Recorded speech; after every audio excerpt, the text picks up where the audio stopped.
Good evening and welcome to 5 Nights, 10 Farms, Explore Your Farming Dreams. Thank you for coming out in a state of emergency. Yeah, you're probably all illegal right now. We're all driving around. We're supposed to be home. My name is Paul Gazowski. I am a member of the Lee Agricultural Commission. And they asked me, I hosted a few of these last year. They asked me to come back and do it again. So here I am. My background is not in farming. I'm a retired high school English teacher. I taught at Oyster River for a number of years. My personal farming roots, this is true, probably go back to Poland, and they're probably 120 years ago since Gazowski last tilled the soil, and it was in the northeast of Poland. So we're going to talk about dreams and challenges tonight, and the format is going to be, we have John and Carol Hutton from Coppal House Farm off of North River Road with us tonight, and Donna Lee Woods from Hickory Nut Farm off of York Lane is with us tonight. The format will be each farm will speak for about 15 minutes or so, and then we're going to open it up to you to ask whatever questions you want to ask. So by the time we get to 8 o'clock or so, we will then open it up once again to whatever else hasn't been covered. All right. Now, a bunch of people to thank for this. This is co-sponsored by the Lee Ag Commission, and we meet once a month, and we've been in existence for maybe 9 or 10 years now, formally as a commission. Prior to that, it was a committee, and the farms have been here a lot longer, and the people on the commission have been here a lot longer too. Our chair is Eric Sautel, and Eric is he here? He's sleeping in the back, trying to figure out how he's going to get through tomorrow. So that's Eric Sautel back there, and our other co-sponsors, the Lee Public Library, and my wife, Annie Gazowski, is the chair of the trustees of the library, so I think she wanted to say a few words. Yes, thank you all for coming. We've been co-sponsoring Library and Ag Commission for, I think, about 3 or 4 years now.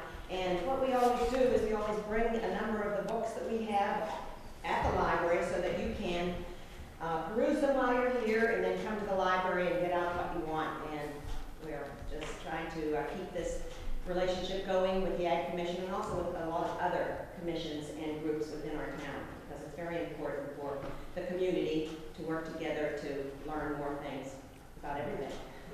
Thank you. And this is our Grange, and most of you are familiar with our Grange, and they host us, and Jimmy Brady gets up here early in the day, 11 o'clock this morning, to start warming things up in the Grange. His wife Betty is here tonight, and we really appreciate our partnership with the Grange. It's a wonderful place to have something like this. Boy, we're lucky to live in Lee. We're lucky to have so many great farms and farmers and so many really interesting people. And this whole series is going to give you a chance to kind of pick their brains. If they don't share with you why they got into this and why they stay with it, you need to ask them. So we're going to start with Coppal House Farm, and I think John's going to do... We'll start with Donna. I'll let the lady go first. That's right, I'm sorry. We're going to start with Hickory Nut Farm and Donna Lee Woods. So, and she's over on York Lane, and here we go. Most of you know our story. My husband and I are both architects, and we had our practice up in York, Maine for about 25 years. And as a kid, I'd always had this dream of having a farm. And when I was in my mid-50s, I suddenly realized that if I didn't do something, I was never going to do it. So I was driving back from a meeting, and I went into this real estate agent, put the house on the market, and went home and told Phil, and Phil said, fine. He's one of the easy type. And we put it on the market, and it sold in 5 days. So then we found this place down here in Lee, and it was our home and a little barn, and we really liked the way the buildings were sited, S-I-T-E-D, on the property. Come to find out that Leslie's dad was an architect, so they knew what they were doing. And so we decided that we would have one new animal a year to experience them for 4 seasons. So we had bees, and we had a horse, and donkeys, and sheep, and chickens, and broilers, and then my granddaughter got these little goats, and the neighbors didn't like the noise that the baby goats were making. So she called G-Ma, and G-Ma said, yes, bring them up. And then at the same time, I had a girlfriend who had milking dairy goats and asked if I would milk her goats while she went on vacation. So she brought the goats over, and she showed me how to do it. And I just absolutely fell in love with that process of the goats eating the grass, the forage, and then making milk. So we ended up with those 3 goats. We got them bred, and now we have 115 goats. And we are a state licensed dairy. And about 7 years ago, as I was getting all this milk, I suddenly realized I've got to do something with this milk. So I started fooling around with cheese, and I didn't want to pasteurize the milk because I was going to all that trouble getting that milk out of that teat, and then I'm going to kill it. It didn't make any sense to me. So in order to become a state licensed dairy with unpasteurized milk products, I had to have a firm cheese, and it had to age in the cheese cave for 2 months at a temperature, 54 degrees, and certain humidity for 60 days. So I was trying to use refrigerators to do this, to set these things up, but I could not keep the humidity going right in the refrigerators, and they kept cracking. So one day, Phil and I were driving to Manchester, and we were going along Route 1. I looked down over the road in Candia, and I saw these containers that go on ships, the saltwater. So I said to Phil, I'm going to buy one of those things and bury it. So I went down the next day, and I bought one, and they brought it up, and we had a space, where the land sort of did this, and we dug in a little bit. Everybody knows Al LaRoche. He's out there with all his tractors. And we dug it in. The guy came down with that thing, and on York Lane, if you're familiar with it, it's stone wall, and 2 cars go slow by one another, and they brought this 40-foot container down this lane into the driveway where these huge trees, I don't know how he ever did it, 60 feet of equipment, missed the stake that I'd put in the ground by this much of where I wanted that container to go. So then we started bringing the trucks of dirt in, and I went inside, and the sides started bellying in, and I suddenly realized that those containers are point structural systems. So then we brought the contractors in, and we designed a structural system for the inside, and then we filled up. So there's 6 feet of soil on the top and 20 to 30 feet of soil out to the side. That's a picture of it here, right after it was under construction. So it maintains that temperature year-round within 2 degrees. I do have an air conditioner in there, and I have to use that in the summertime. I have a cool bot on that, and it trips the thermostat, so I can control the temperature from the AC. And I do have a little heater in there. I haven't used it yet, just to keep that. We keep it within 4 degrees of that 54 degrees that the state requires. So that led us into making soap. It led us into making a raw goat milk yogurt, and it led us into making a candy line. So now we have 6 different kinds of fudge and waddles, and a waddle syrup, which is a goat milk caramel. And we're continually playing around with new products. We've got all kinds of we're working on a feta cheese right now, and that should be coming out next week if I can just get the time to get the whole thing together. Unbelievable. What I found with this goat milk, the raw goat milk, is that it is so rich and it's so sweet. The minute that milk comes out of the goats, it goes right into a bulk tank, and that temperature is dropped right down, and that's what keeps that milk so sweet. And right now, the goats are lactating, the goats are kidding, and the lactation, the milk is so rich that when we pour the milk into the funnel that goes down into the bulk tank, it pools. It is so rich. There's so much butterfat in that milk, and the cheese is magnificent right now.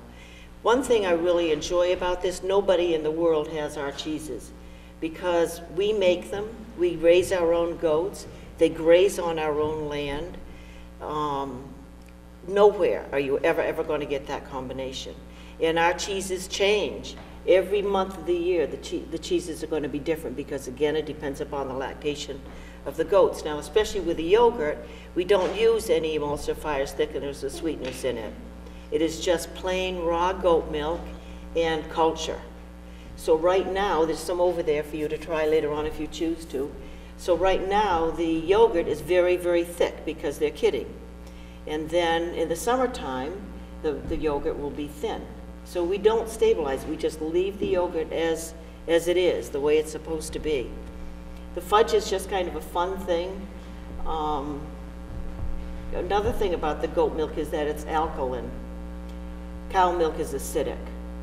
So if anybody is into that kind of thinking and diet consciousness, really start looking into what all that means, acidity and alkalinity in your body. So as we was kind of doing all this, we do a lot of farmers markets. We do Boston, we do Concord, we do all around the Portsmouth area.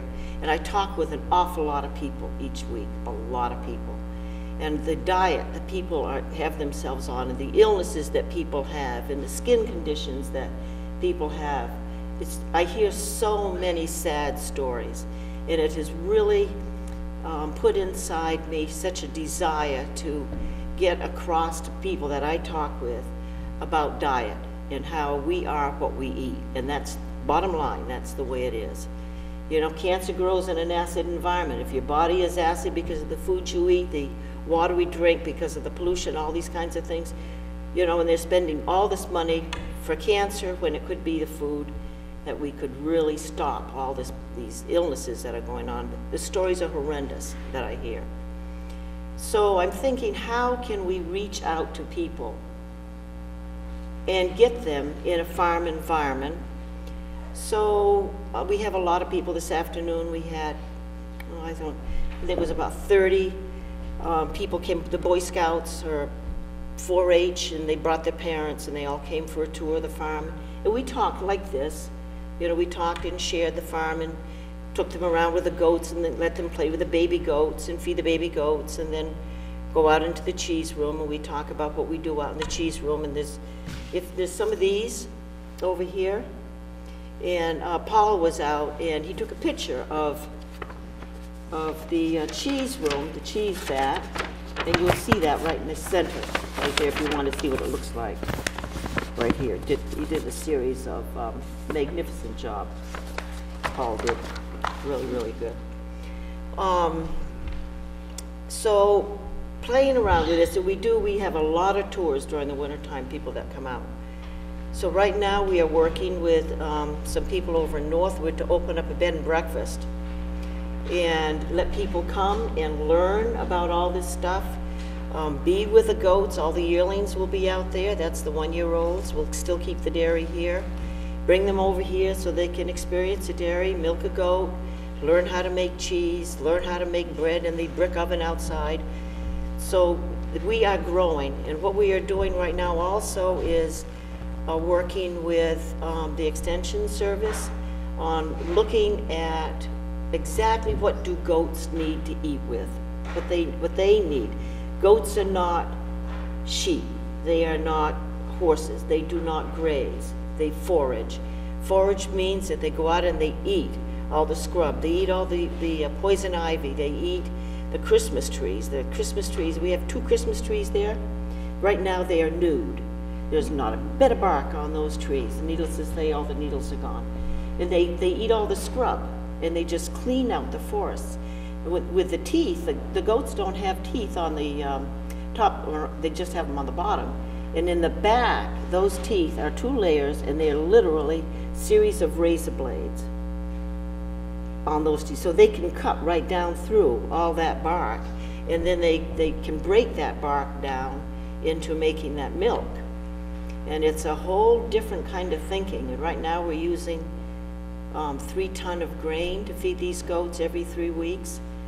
And it's mainly corn. and the soils no longer give us the vitamins and the minerals that we need to feed these animals. So the grain has artificial minerals, but I have found a company up in Maine that makes kelp for animals. So now we're feeding these animals kelp, and that's where they're getting their natural vitamins and minerals now. And we just keep a bucket of that kelp. You would not believe how much kelp those goats eat. It's amazing, amazing. And I'm just so shocked by it, but that's also telling me that they need it, because they aren't going to eat more than what they need. So we are working with them to design new foraging techniques for these animals. So when they leave the barn, they will go into a grazing area that will be, that we have grown. They call it cocktail planting. You put it like the alfalfa and the clover and all these things that the animals need. You put in an area. Then they go out into a wooded area and you cut the trees this high, and then they let the little sprouts come up, and then you cut some trees up this high so the sprouts will come up, and then you can harvest those for the wintertime. And then the goats get to eat all those leaves off, and then they can go out into the forest. So it's a three series foraging planning that we're planning on doing. So anyway, that is our story. And do we have any questions? Well, let me ask the first question. When you were architects, you ran your own business. Yes, yeah. So you had some business acumen before you became farmers. Uh-huh. What's the difference between running a business for architects and running a business as a farmer? The similarity is that you have to worry about the bottom line, but the process of getting there is a whole different thing. As an architect, you're a professional. You work hours, you get paid for those hours, and you bill for those hours, and you get a check in the mail, and you make your payments once a month. As a farmer, you're never paid. You work 24 hours a day, and you do your financing every week. I have found that in being a woman in the field of architecture, you're kind of like on an island. But out as a farmer, I have had so much help from the farmers around. Whenever I had a question, I would go and ask a farmer, and they were just so forward with the information and so quick to help and to come out and get me out of a mess if I'm in a mess. Because I didn't know anything about farming. I just knew I had this dream and I had this passion, and I just kept on moving with it. And, you know, as an architect, you make a mistake, and boy, I'll tell you, you pay for it. But as a farmer, you make a mistake, you just pick up your bootstraps and move on, and make it again, and pick up your bootstraps and move on. Thank you. Well, we'll take questions here. Fire away. You get the copper for the goats from the kelp? Yes. You do? Yep. What would that, if you know, how would that affect sheep if they would eat? Copper's bad for sheep. I know that, but. Yeah. So there's too much in the kelp? I try to keep the sheep away. We have sheep too. I try to keep the sheep away from the copper. It will kill them because their bodies, they don't pass it. It just accumulates inside their bodies, yeah. Yeah, I don't know how you, yeah. What breeds of goats do you use? We have Oberhaslis, Toggenburgs, and Nubians. We started out with Nubians and Oberhaslis, and I wanted another depth of flavor to the cheese, and the Toggenburg's milk is a little bit different, so that's why we started with the, that's why we got the Toggenburgs, and it worked. It gave us that depth of flavor that I was looking for in the cheese. So you use a certain blend of the different milks to get the flavor you want looking for? I'm not quite that scientific about it. You know, we kind of breed. We have our bucks. We do our own breeding now. And we have a Nubian, an Ober, and a Tog buck. And we kind of interbreed them because what we're looking for is not purity of breed. What we're looking for is quality of milk and the taste of milk and the quantity of the milk. So, you know, we'll have, well, for example, the other day we had these 3 little girls born, and we're looking at them, and it was a Ober mom, and it should have been a Tog dad, but they had great big long ears, and all of a sudden we remembered Jethro got out, and he left his mark. Yeah. Other questions? Yes. Do you make the fudge right at your time? Yes. Yeah. And so do you employ a lot of other people too, or do you just, who does all this? Do you do all this? It's a family thing. My husband he does really well. I mean, he does all the small projects. All of us, there are quite a few of us, all of us do have our own responsibilities, and we kind of try to stay out of everybody's way. So Phil does all these small projects, and he helps feed the lower animals. I do the cheese, and he cuts the cheese. He's Mr. Precision. When we were architects, I was the conceptual. He put the thing together, you know, he really made it work. So it's the same thing in this. But Charlie, we have a family that live downstairs in our home, and Charlie does all the milking, and then his wife and Jen do some of the farmers markets. My daughter does some of the farmers markets. My other daughter makes the soap. One daughter makes the yogurt and the fudge, and I do the cheese and take care of the babies. And then we have people that come in, and Mia comes in and helps clean, and William comes, and he just finished getting the kid house ready. So there are, I don't know how many, maybe 10 people at work. But it's not full-time, you know. And being next to the university is terrific, because lots of times we'll have a lot of those university students that come out, and they want to learn.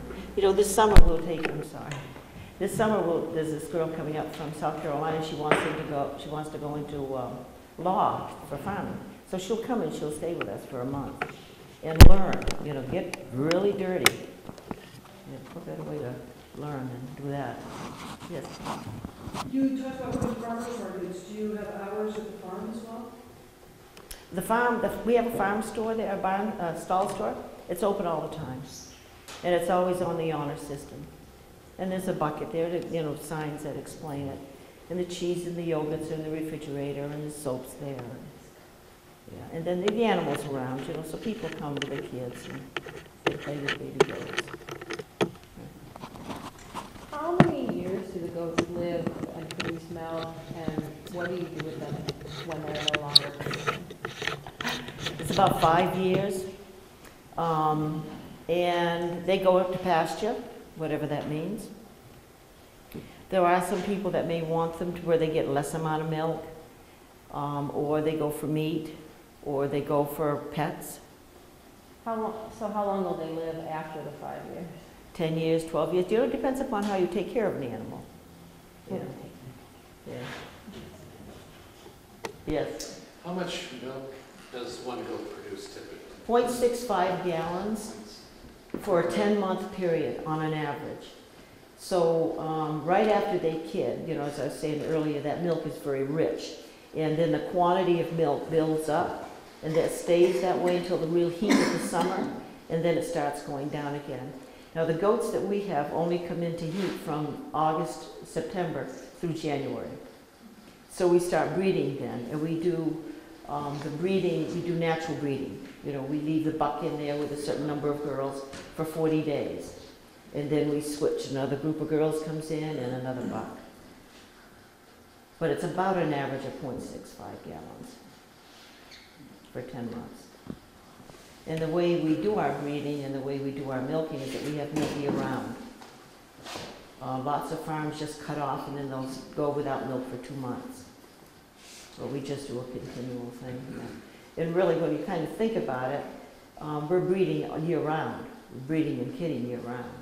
Because we'll kid right up through January, August, then we'll start breeding right again. Yes? So, my apologies if I misperceived the farming operation, but my understanding is that there are times when you have surpluses and there are times when, you know, you're really selling everything you've got. Is there a way that you can tell people sort of what's there now?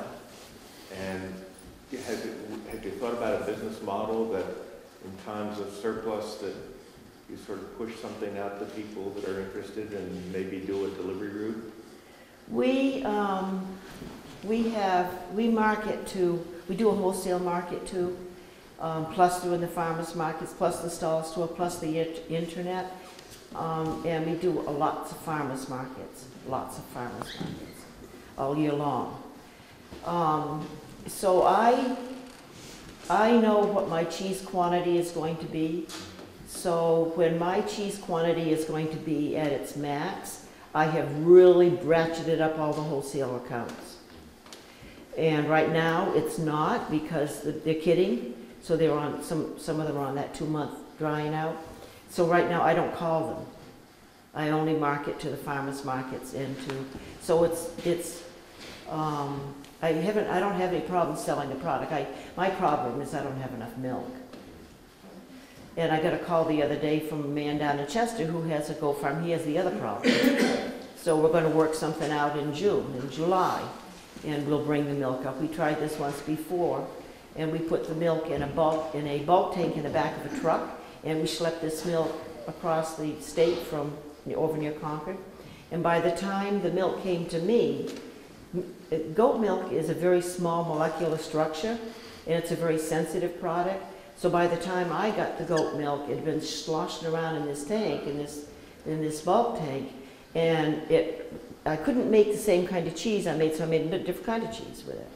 But then it went to my other girlfriend who also has goats. By the time she got it, she couldn't even use it. So what we're going to do this time is we're going to schlep it in stainless steel barrels, what do you call them? You know, milk containers, whatever they're, about like 10 gallons that we can lift. That will stop that sloshing. How many are you currently milking? How many currently milking? Yeah. 30. 30? Yeah, and there will be 74 in another couple of months. Mm-hmm. Will that give you enough milk? No. I can't even market now because it's just not enough, which is a really good problem. Sure. I think. I'll say.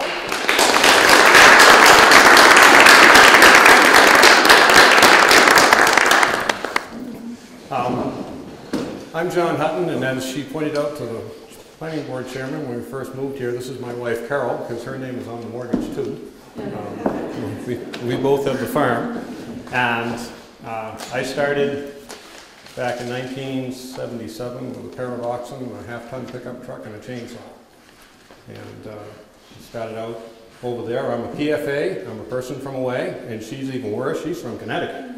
So I married a girl from away, and we bought the Kennison Farm in 2005.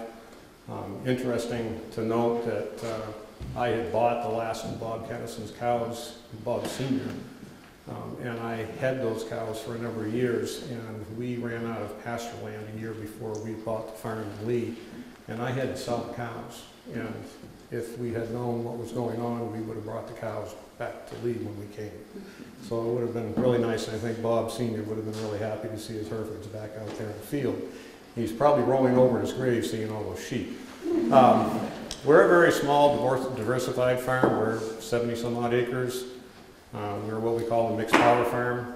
We use horses and modern equipment. If the horses make more sense, I throw harness, and if the tractor makes more sense, I turn key. I have no illusions. It works out really well. I can use the best of both worlds, and things go along. We are a very diversified operation in the fact that we have now gone into some vegetable production. We've gone into high tunnel production in the winter and some greenhouse activity. We have got a nice little bed of asparagus, which is really a great thing to take to farmers market in the spring. Very, very popular. It helps people find you. So the row crops for me has been a new thing, and we've also started in with sweet corn. But we are growing a lot of our own grain. We're growing oats. We're growing sunflowers, canola. We do soybeans underneath my corn, so I don't have to buy any nitrogen to put out in the fields. I think I'm one of the only ones doing that. Everybody comes and looks at it and says I'm crazy, but we get pretty good corn production out of that land for not a lot of inputs. So I guess hopefully we're doing something right. We're fixing nitrogen in the soil and it doesn't leach, and we've really cut back our inputs quite a bit. We're really striving to try to be sustainable, and so what we're trying to do is figure out at what size can we be with what land base we have and what we can produce for crops. We are not organic, however, we do not spray very much at all, and we have found by rotating our crops around, the need to spray is really lessened. In fact, this year, I didn't spray at all for striped cucumber beetles, and when you have as many pumpkins as we do, you're usually pretty well impacted by those, and we weren't this year, because we keep moving the fields around, and they got to find them, so you know, it kind of makes it a little harder for them. We start all with our row crops. We're still doing a lot of hay. We do a lot of square hay, where, of course, we're probably best known for our corn maze at this point in time. That's been very good for us. My wife is, Carol used to teach school. She took this winter off to see if she and I could stand each other on a 24-hour, 7-day-a-week basis. We're still standing together without killing each other, so we must be doing something right. No, it's working well enough that, yeah, I am leading the education field to be on the farm full-time, which is that's a really good positive thing. It's sort of like a second career, and I can wholeheartedly go into it because it's sort of hard to work 2 full-time jobs, teaching and farming at the same time. So yeah, it's been good. It's been good. I mean, the corn maze really helped us get our jump start. Got people in, and of course we use that segued into doing selling our products. We do a lot of chickens. We have quite a few eggs. We have, I know you don't want to hear how many sheep we have because I always tell them we only have 20, but I think we're closer to about 150 right now. And we're lambing, we lamb about every 10 weeks. We're lambing out some more sheep. We have hair sheep. Everybody thinks they're cows. They come into our farm and they drive up the driveway and they say, wow, you guys have got everything. You've even got miniature cows. And we're like, where? And they're like, the black and white things. And we're like, those are sheep. And then we have to explain what sheep are. And even though they're black and white and they're a little bit different. So that's been an interesting thing for us. We're hitting a lot of our crops are going right to farmers markets, direct marketing. We do have a farm stand at the farm. It's 10 to 5 every day. We tried to have a couple days off, but people just keep showing up, so we're like, well, we're here doing chores anyhow, so what the heck. It's been working out rather well for us. Right now we have 36 pigs. In the spring we won't have any pigs. And then we'll get pigs again in the fall. What we're trying to do with the hogs and the sheep and the chickens is we are trying to see if we can grow enough of our own grain that I don't need to buy any grain. We haven't quite succeeded on that yet, but we've cut our sheep grain bill by 2/3. We've cut our hog bill by over 65%. Our horse grain is down by 1/3, so we're headed in the right direction. We are the only, right now, the only culinary oil producers in the state, which is a good thing and a bad thing. Because nobody knows what to do with it because you're the first ones. But then again, we're the first ones, so we get to lead the way, I guess.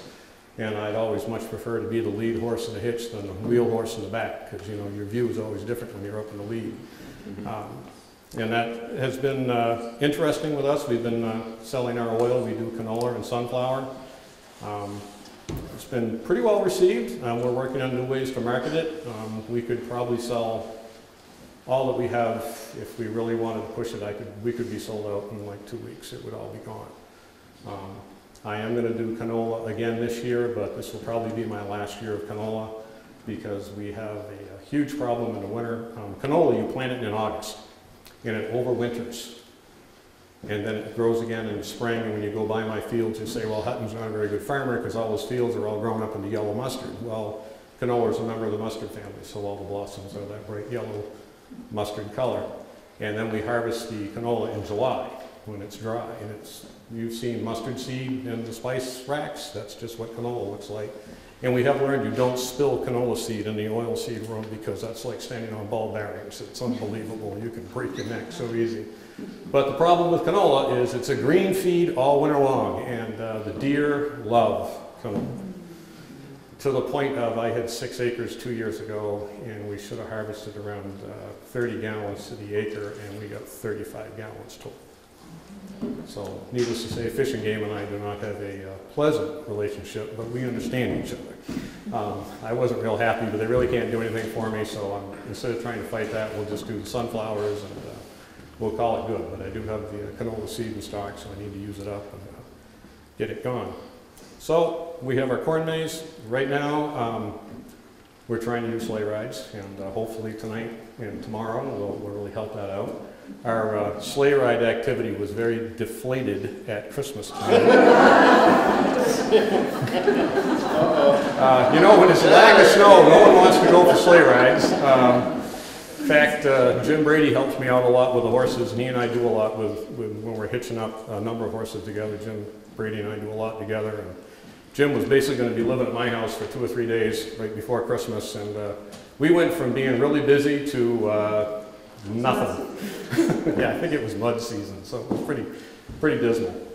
But the horse part of our operation, to really keep it in a nutshell, is my horses have June, July, and August off.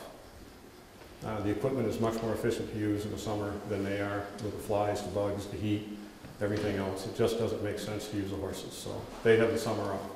They go to work in the fall. We harvest a lot of crops with the horses because they're really good at stop and go. We don't need a driver.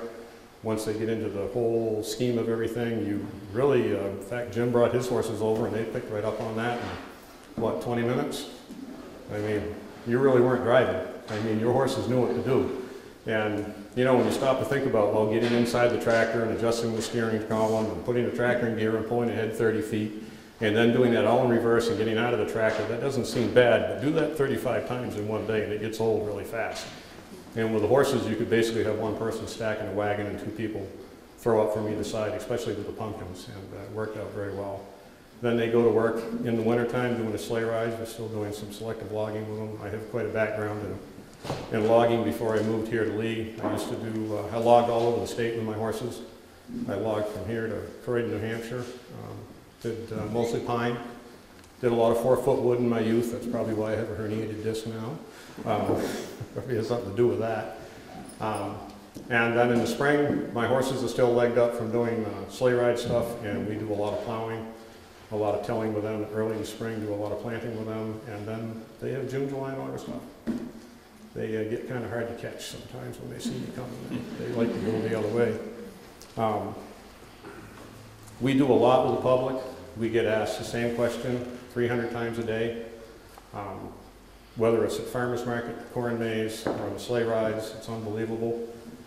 I went down to Washington, D.C. in 1999 and represented the state of New Hampshire for the Smithsonian Folklife Festival. And I had to rep the horses, the oxen, and the sheepdogs. And the thing I loved about the sheepdogs was Dave Kennard was there from Chestnut, New Hampshire. And it was great because I could just say, and here's Mr. Kennard with his wonderful dogs, and I could pass the mic off to him, and Dave was set. It was super. Gave me a great break. But the ox teamsters and the horse teamsters don't like to talk to the public.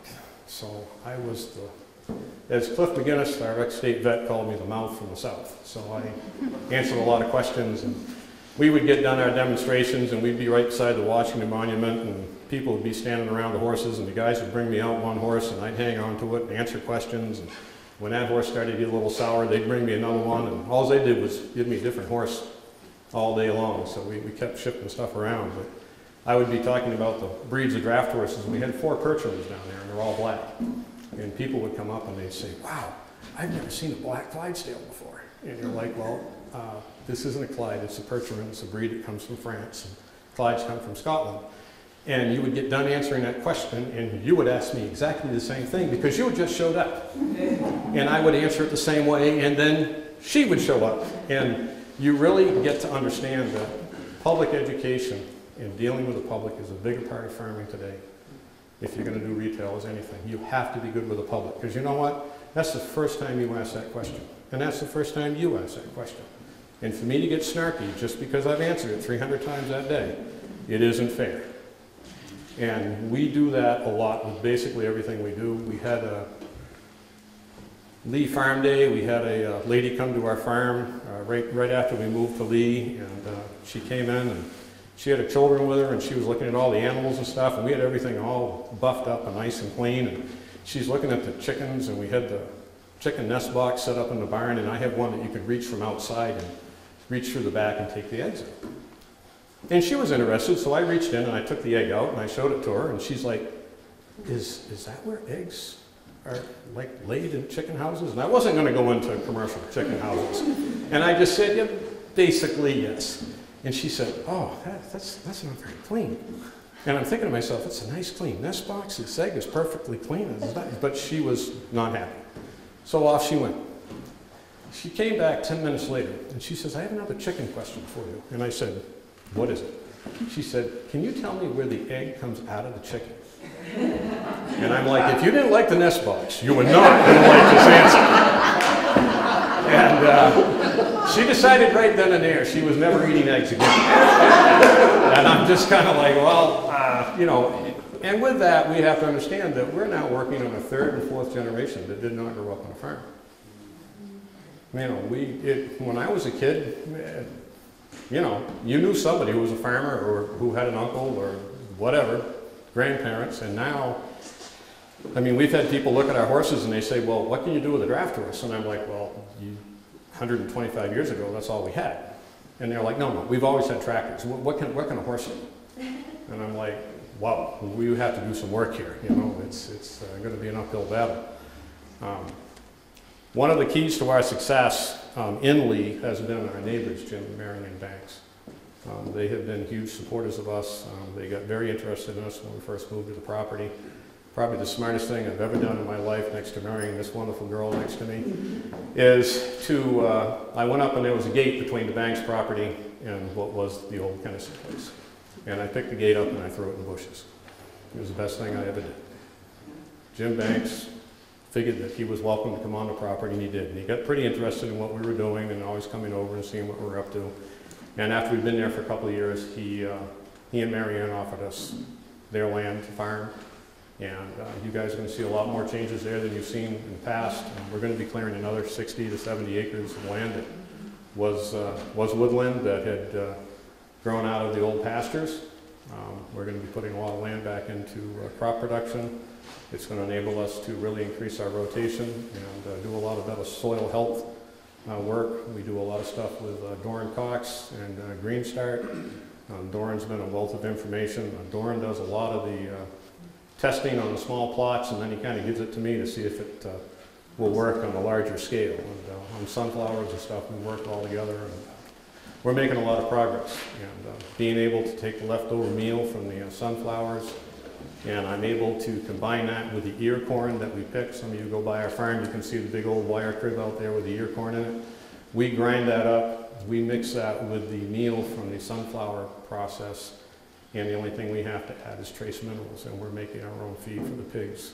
And as I said, we're trying to work this into doing it with the chickens. Right now what I have found is I can do whole corn and cut that with commercial sheep grain, and I've been able to do the ration that way. Our sheep flock is constantly getting bigger. We're lambing right around 4 to almost 5 times in 3 years. And our ewes are doing that on their own. We have ewes in our flock that are 7, 8, 9 years old. We've just had a 9-year-old that's named after Betty Brady. She just had another set of triplets. She has triplets all the time. She's a very friendly sheep, so the girls named her after Betty. We have a number of employees. We have 1 full-time employee that works for us. And then we have a plethora of other girls that come in and help us out. And of course, when we have the corn maze season going on, we right up around 15 to 20 some odd employees. When we had haunted overloaded our farm, we had almost 100 for 6 nights. That was a nice challenge, but I'm not sad to see it go. So questions? Yeah, before we do that, let me take the first question again. Carol, can you talk a little bit about, I thought I overheard something about the sunflower plot and the plans for the new sunflower plot. Can you talk a little bit about that, and can you also talk about the corn maze a little bit more in terms of economics? Yeah. And we might want to just switch the microphones for a second. All right, so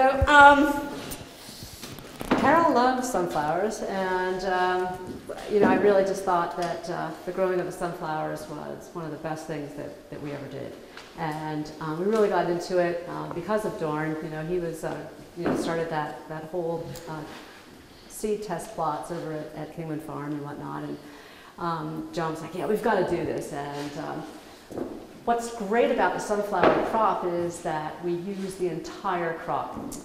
We plant the seed, we harvest with a combine, we then use an old-fashioned seed shaker, we clean the seed, we dry it down a little bit more, and then we have this food-grade press that we imported from Germany.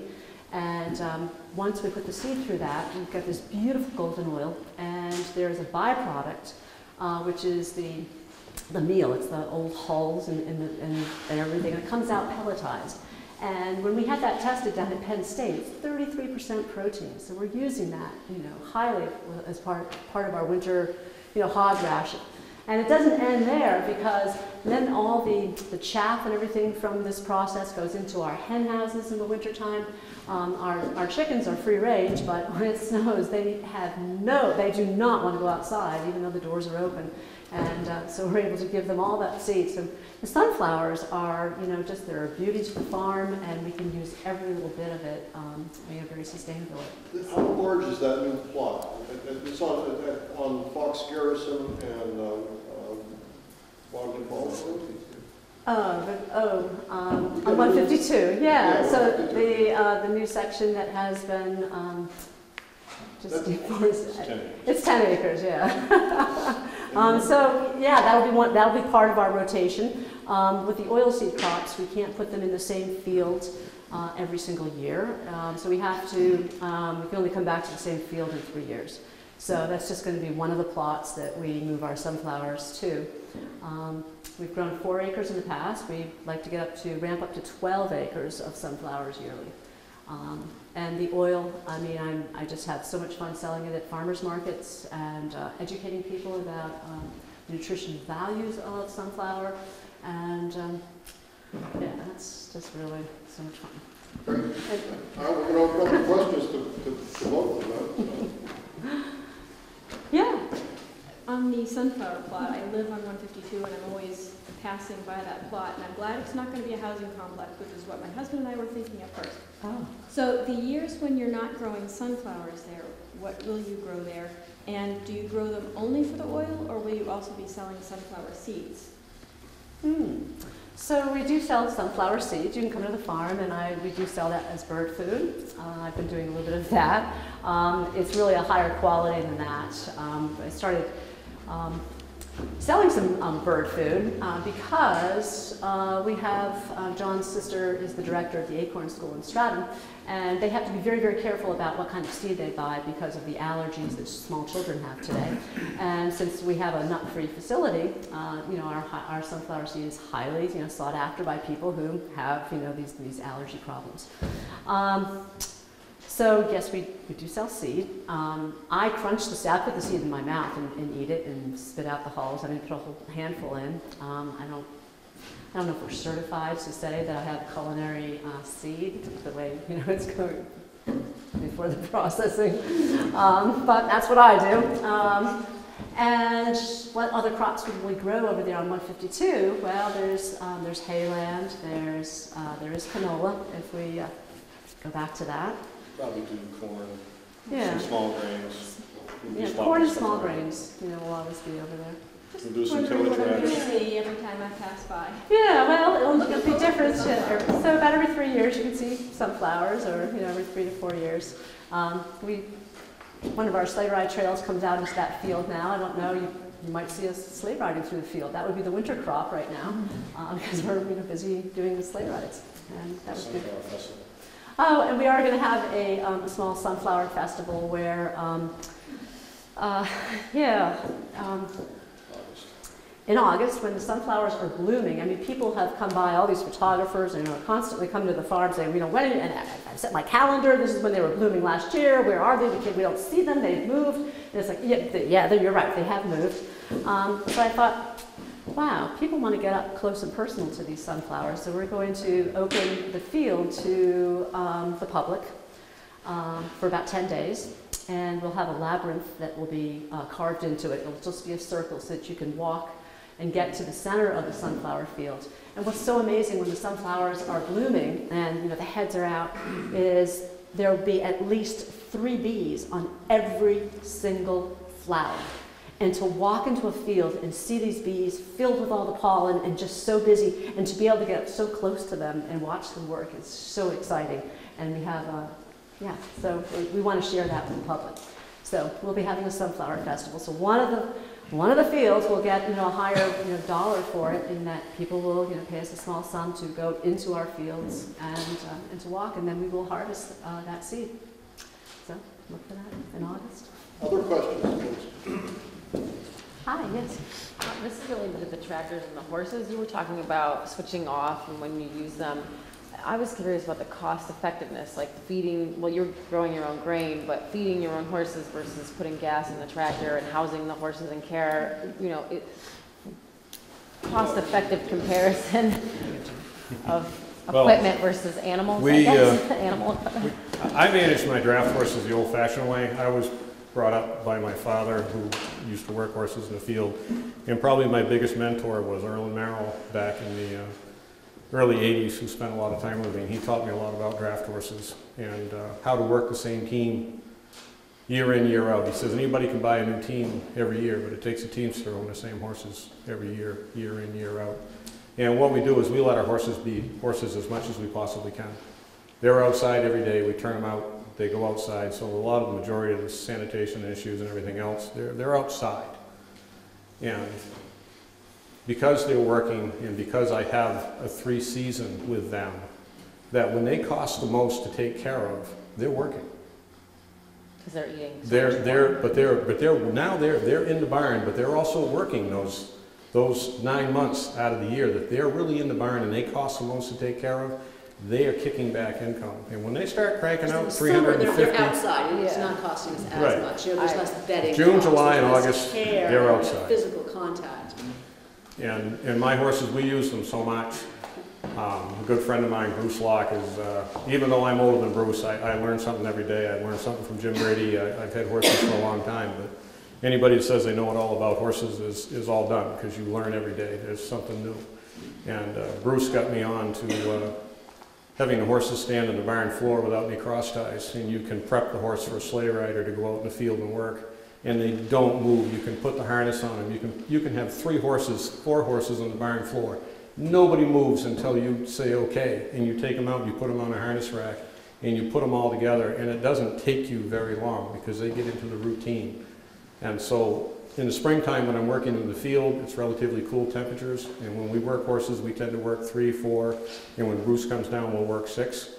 And you can get an awful lot of work done when you're working 3 and 4 horses at a time.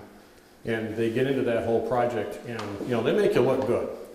But if people really realize that the horse on the right-hand side, if you're plowing, if he's a good furrow horse, he's going to walk in that furrow, and all I'm there to do is run the equipment and to make sure they don't turn the corners too sharp. And they really catch on to the whole schedule. If I put one horse out on a harness rack, they'll kind of move around a little bit, like I might only be out here for half-hour ride, or we're going to do something really quick.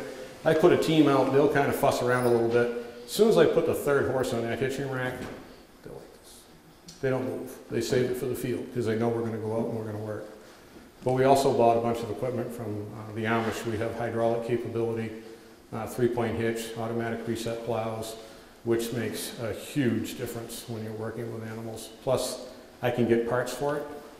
I don't have to go chase through some antique yard or hunt for scabs on some piece. I can just call up Daniel down in Pennsylvania and say, Dan, I broke a plow point, and he's put it in UPS and he's shipping it to me.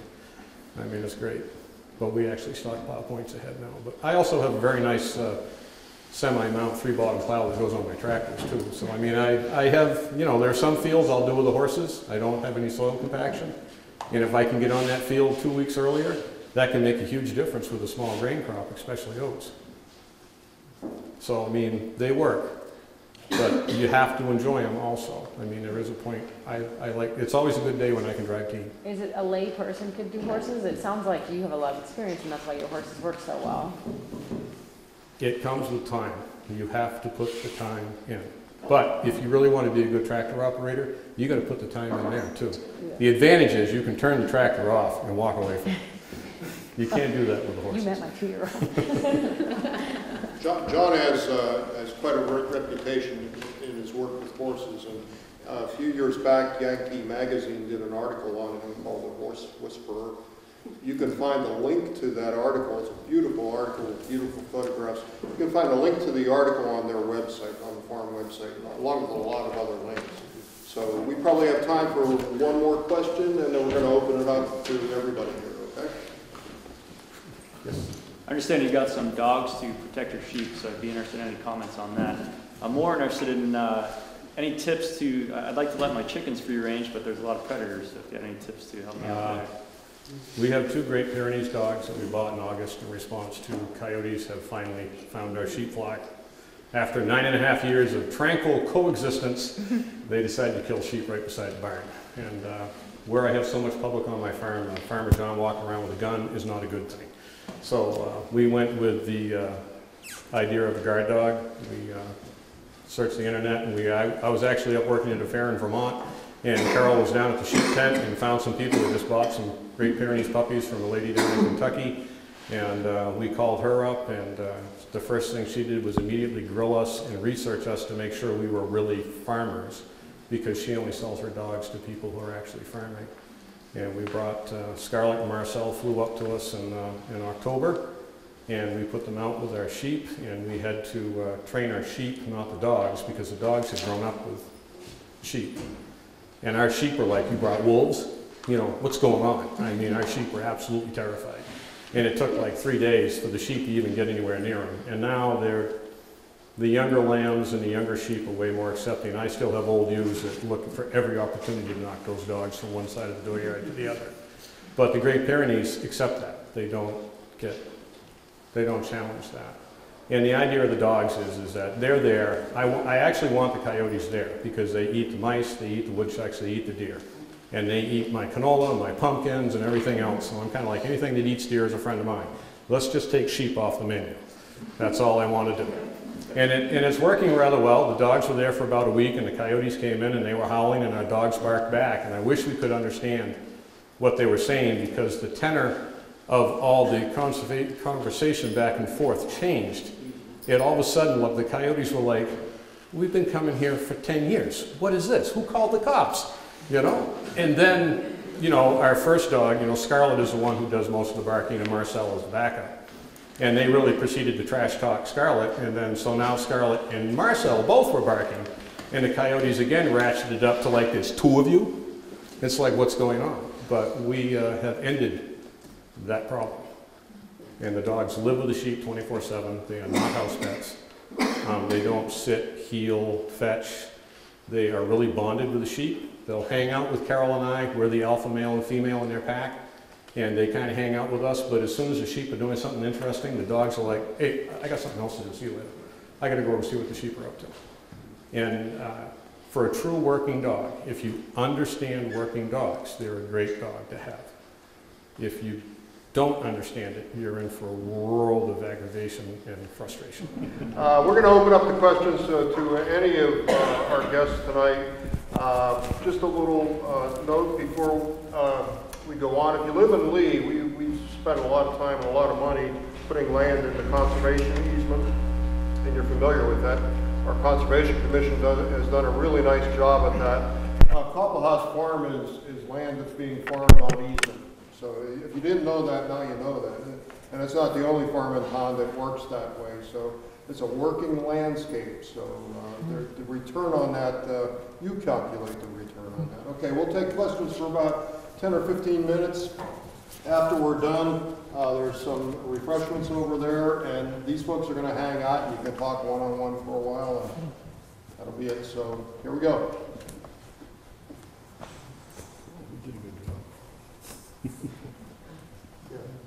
Have you had problems with predators at all with the goats? We have donkeys. You have the dogs? Yeah, and the donkeys keep the coyotes away. And you hear the donkeys, the coyotes all the time, almost every night because of all the university property around. Donkeys and llamas, but we use donkeys. We have 3 of them. So I am curious, Donna Lee talked about diversifying, and getting into maybe bed and breakfast, and you guys certainly have diversified in a lot of respects. To the extent that you feel comfortable, can you give us an idea what percentage, how your income breaks down? What percentage of it comes from crops? What percentage comes from agritourism activities and the like, and how does that work? What's it Probably look like? now, for us, probably with the success of the farmers markets, and we now have a real good presence there, we're probably 50-50 with the agritourism end and with conventional farming. But, you know, with that said, that also isn't just the corn maze, that's also the sleigh rides and the things that we do with the horses and things like that. So we're in a real good spot right now. I hate to depend upon one thing to, you know, pay the bills. And I've always liked to have another method of getting some income. One reason I kept horses all the time or a pair of cattle was because I knew if everything turned to crud, I could go to the county forester and say, I'm ready to go back in the woods, and I could get a job anytime. It may not be great pay, but it was money coming in, so the horses were always my safety net. With that said, you'll make more money with oxen in the woods than you ever will with horses, but you know, people like to see horses in the woods over a drooling ox. Questions? John, can you talk about what hair sheep means and what breed you have and the differences between hair sheep and... We have Dorper Katahdin crosses. I'm going strong more toward the Dorper than the Katahdin. They're both hair breeds. The Dorpers were developed in South Africa, and Katahdins, interestingly enough, came from, they were developed just below the Mount Katahdin up in Maine in response to the lack of the wool shearers during the Civil War. And these sheep are true meat sheep. They shed their wool. I don't have to pay to have them sheared. We don't need to shear them. They graze. They're wonderful foragers. We have the portable electric net fence. I move them all over the farm. We have learned that sheep will follow you with a bucket of grain and a four-wheeler, so we have no need of having a border collie. We had a border collie when we lived in Stratham, and we had a lot more sheep in Stratham than we do now. But there's really basically, as far as the wool goes, there's no money in producing wool. If you do it for yourself, that's fine, but commercially, forget it. The wool market now is Australia, New Zealand.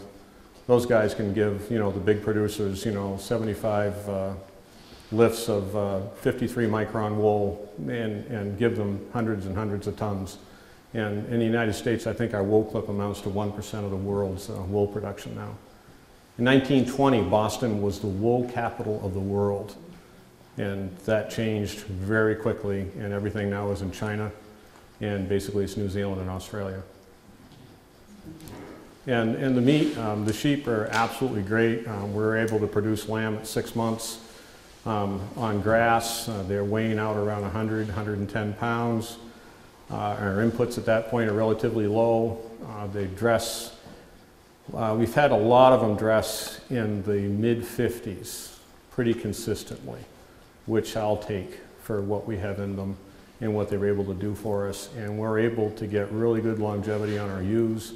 So we must be doing something right. They get plenty of exercise. We move them around a lot. They always have something new to do. We real big proponents of good mothering on lambing. I don't tolerate poor mothers.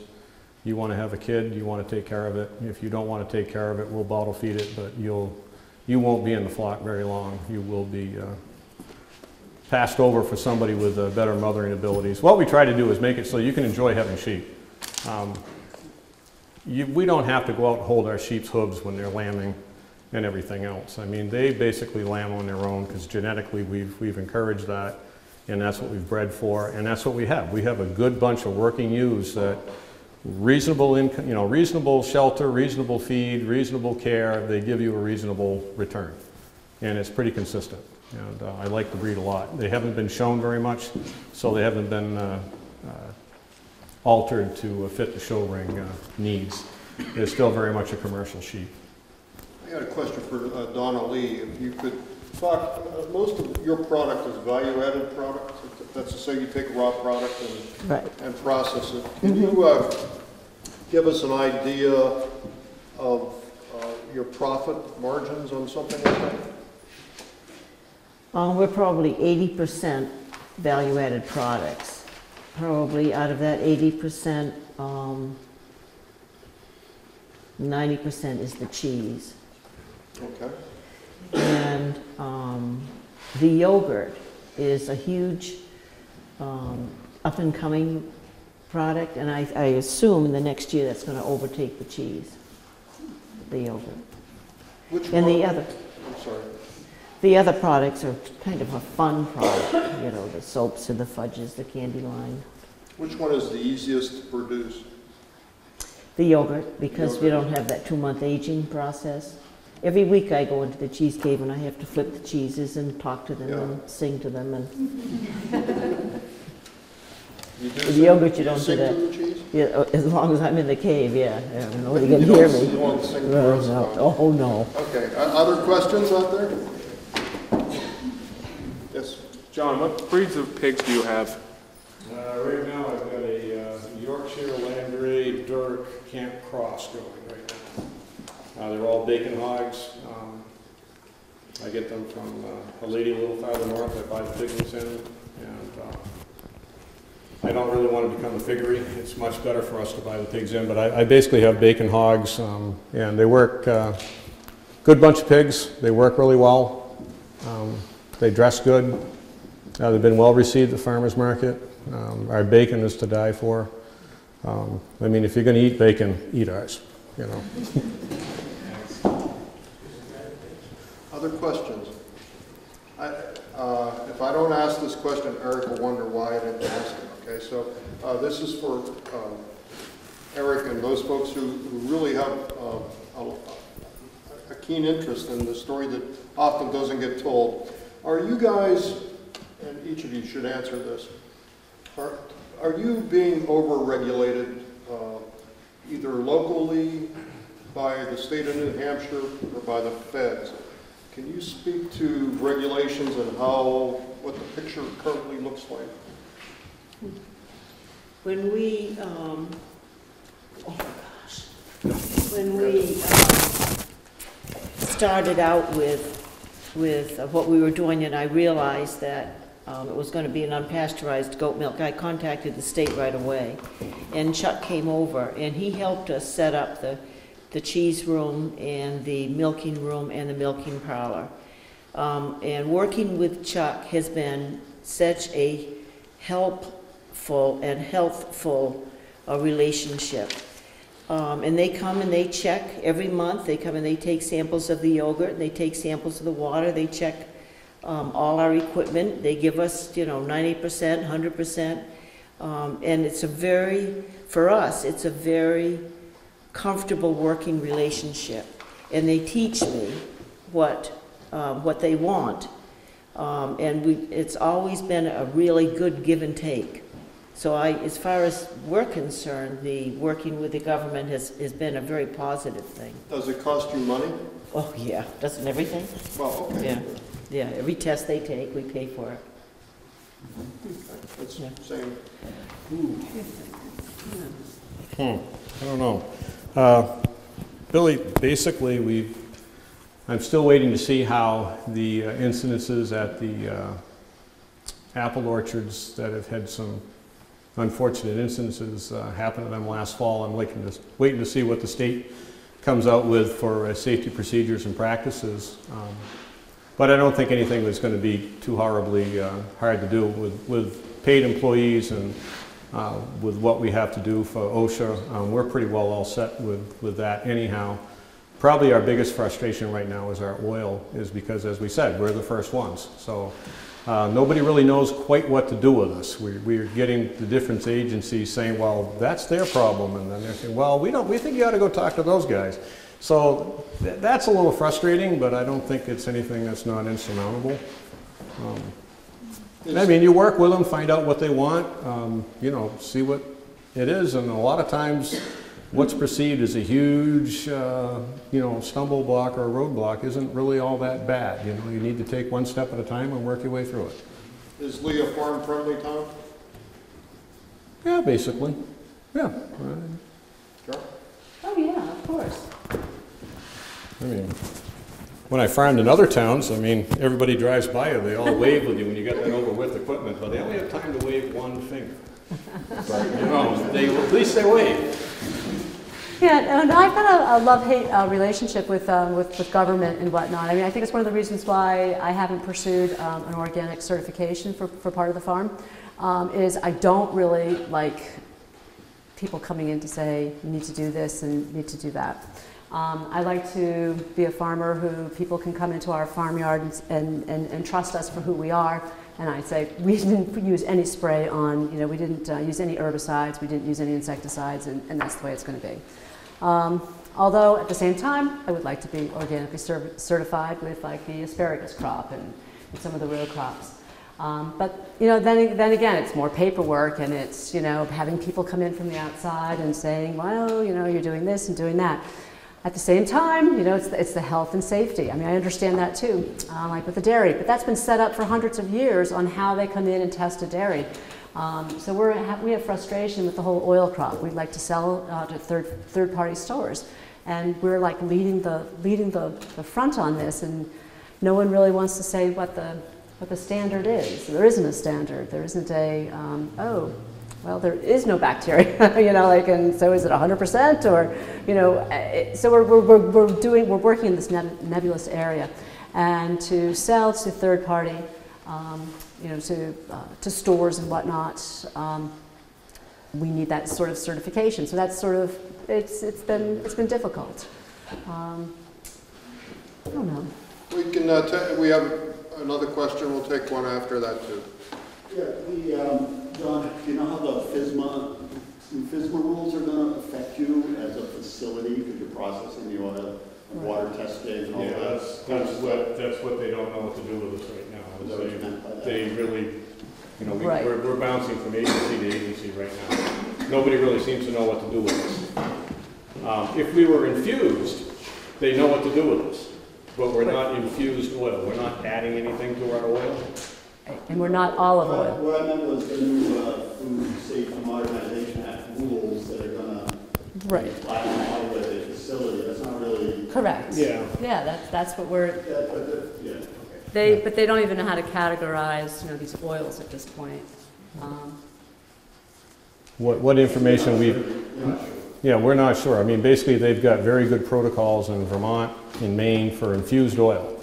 But as soon as you say we're selling a pure oil, sunflower or canola, they're like, well, we have to go to the infused regulations. And you're like, but we're not adding anything to this product, so we're not infused. So why are we being held to this standard when we're not doing any of that? And that's been pretty frustrating. But, you know, we'll work our way through it. You know, we'll get there. So any final questions at all? So would like to thank our guests, Carol and John.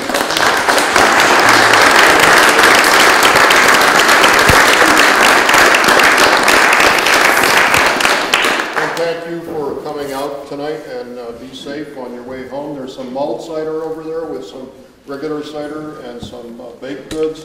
We next get together on February 23rd, Mildred's Drumlin Farm, which is an organic farm in town, and Velvet Pastures Elk Farm will be here as our guests. So thanks for